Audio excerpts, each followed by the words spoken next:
week of freedom. I can't believe this is gonna be so good. Okay, let's make sure we got everything. We got the sleeping bag, chips. What else do we bring? Beer. Pot. Come on, you fucking bookworm. The mountains await. Let's go, dude. We're leaving without you. Hey, Josh, cool him, man. He's coming. Hey guys and ghouls, it's Ben from 84 Central, and for this Monster Mash mini review, I'm digging up an obscure and forgotten slasher from 1987 called Berserker.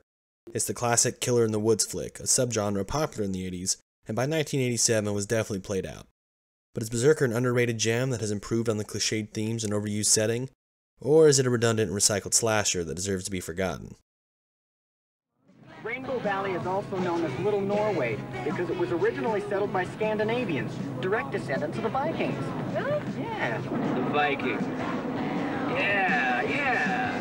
Cool. That's a good band. In the early 60s, they were great. Remember Eric the Red? He was great. 6 young adults decide to go to the woods and rent a campsite for a week.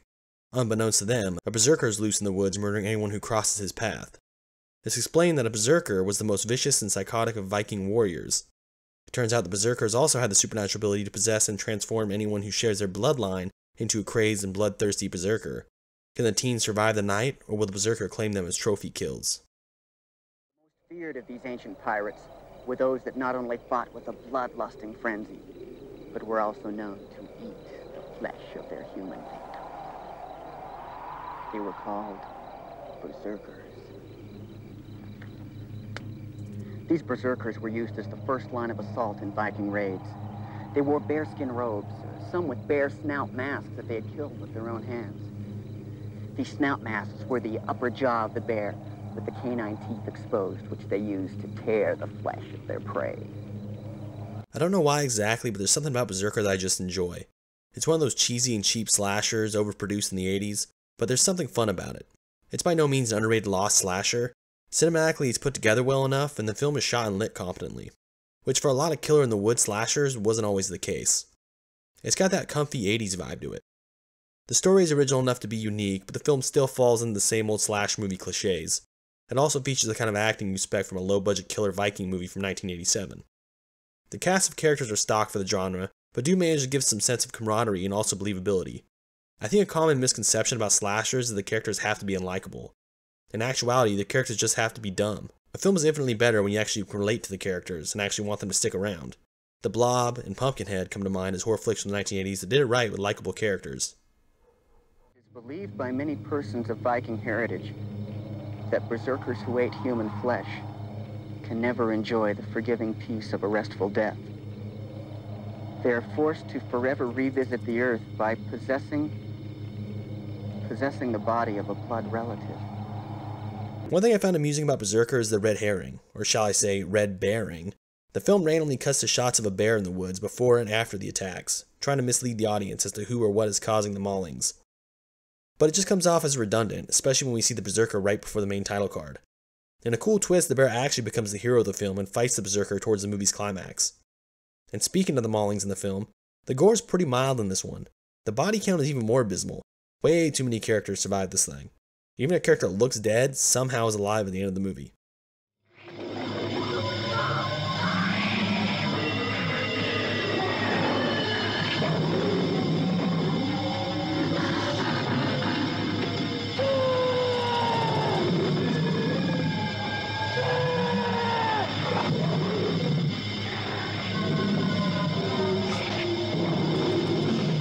The movie soundtrack features some original pop rock songs that are pretty cheesy and awesome. One song in particular keeps repeating the line, "'Cause I'm a cool dude," and after about 24 times I was thinking this guy is definitely not cool. There's a sex scene in some bush, but the chick has the tiniest boobs I've ever seen in a horror flick.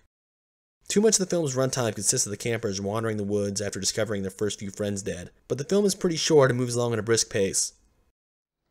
About 6 years ago, there was a rumor a little girl got mauled by a bear. A bear? It turned out it was just a rumor. They found her body in the river a few weeks later. She was real torn up. But they figured that happened when she was washed down the rocks in the river. It's a mediocre little slasher that's rather forgettable at the end of the day. There isn't enough bloodshed to be sought out by gorehounds, and it isn't cheesy enough to be a guilty pleasure. I enjoyed the film mainly for the bad acting and the interesting premise. The film also gave off a bit of an early Friday the 13th vibe with the camping and ghost stories.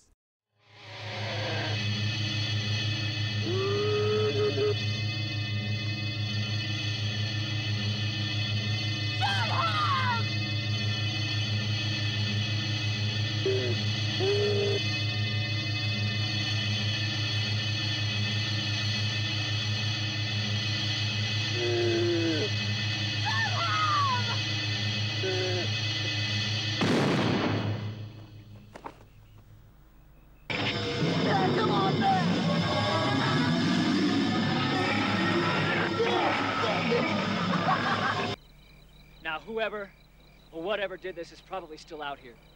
If we don't want to end up like Christy and Shelley, we got to get back to the cabin and go for help. What about them? We'll send for them when we get help. Did I